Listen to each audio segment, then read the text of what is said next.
حضرت امام زین العابدین رضی اللہ تعالیٰ عنہ اخلاق عالیہ کی ان بلندیوں پر فائز تھے کہ جن کی بہرحال پیروی انسان کو بہت سارے خوبصورت رویوں سے آشنا کر دیتی ہے۔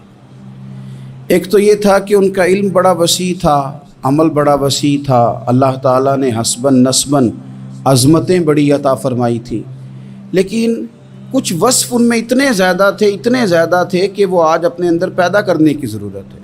ایک تو وہ اتنی عبادت کرتے تھے کہ لقب ان کا زین العابدین ہو گیا۔ ایک ان کا یہ مزاج تھا کہ وہ درگزر والے بڑے تھے۔ امام زین العابدین صبر والے بڑے تھے، اور جو چیز انہیں غریبوں، مسکینوں، یتیموں کے بہت قریب کر گئی وہ یہ تھی کہ وہ بڑا ہی پیار کرتے تھے غریبوں کے ساتھ۔ بھوکوں کو کھانا کھلانا، لوگوں کو کپڑا پہنانا، لوگوں کی خبرگیری کرنا ان کا بہت بڑا ذوق تھا۔ سیدنا امام زین العابدین رضی اللہ تعالیٰ عنہ کے بارے میں ابن شہاب زہری کہتے ہیں کہ میں نے ایک دن بارش میں دیکھا کہ امام صاحب نے ایک بڑا وزنی تھیلا اٹھایا ہوا اور جا رہے ہیں۔ میرے ساتھ میرا غلام تھا، خادم تھا، ملازم تھا۔ میں نے کہا حضور اس کو دے دیں، یہ لے جاتا ہے۔ تو فرمانے لگے نہیں، میں خود ہی اٹھاؤں گا۔ میں نے کہا حضور مجھے دے دیں، پھر میں اٹھا لیتا ہوں، کہاں جانا ہے؟ فرمانے لگے میں نے سفر کرنا ہے، تو یہ زاد راہ ہے جو میں نے اٹھایا ہوا ہے، سفر کی ضرورت کا سامان ہے۔ کہتے میں سمجھا کہیں دور سفر پہ جا رہے ہیں، پر صبح نماز میں میری ملاقات ہو گئی تو میں نے کہا حضور آپ گئے نہیں، آپ تو رات سفر پہ جا رہے تھے۔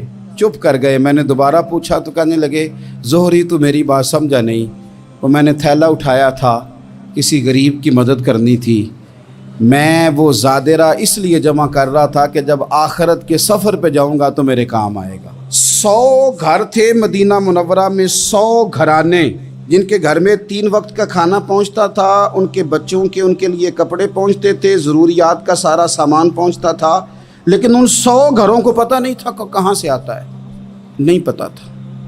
کوئی بیٹھا ہوا مجھے دور دعا دیتا ہے۔ اگر وہ لانے والے سے یا دے کے جانے والے سے کبھی پوچھتے کہ کس نے بھیجا ہے تو کہتے آگے سوال نہ کرنا، ایسا نہ ہو کہ دینے والا ناراض ہو جائے، بھیجنے والا آپ کی اس بات سے نالاں ہو جائے۔ یہ ہمیں حکم نہیں ہے، پہنچانے کا حکم ہے، بتانے کا نہیں۔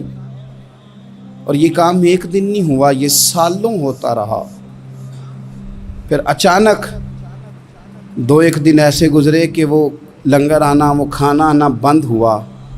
اب وہ 100 کے 100 گھر جب پریشان ہوئے تو ان کی ایک دوسروں سے بھی ملاقات ہوئی۔ انہوں نے کہا پتہ تو کرو، جو سالوں تک ہماری کفالت ہوتی رہی تو معاملہ کیا ہوا؟ جب لوگوں نے خبر گیری کی تو پتہ چلا جس دن سے امام زین العابدین کا وصال ہوا ہے اس دن سے یہ کھانا اور یہ لنگر ہمارے گھر آنا بند ہوا ہے۔ پھر وہ بیوہ عورتیں روئیں، پھر وہ یتیم بچے تڑپے، اور پھر جب ان کے حالات اس قدر زیادہ آزردہ ہوئے پھر پتہ چلا کہ یہ کہیں اور سے نہیں آتا تھا، یہ زہرا پاک کے لال کا طریقہ تھا، یہ مولا علی شیر خدا کے پوتے کا کمال تھا کہ وہ یہ چیزیں یہاں پہنچایا کرتے تھے۔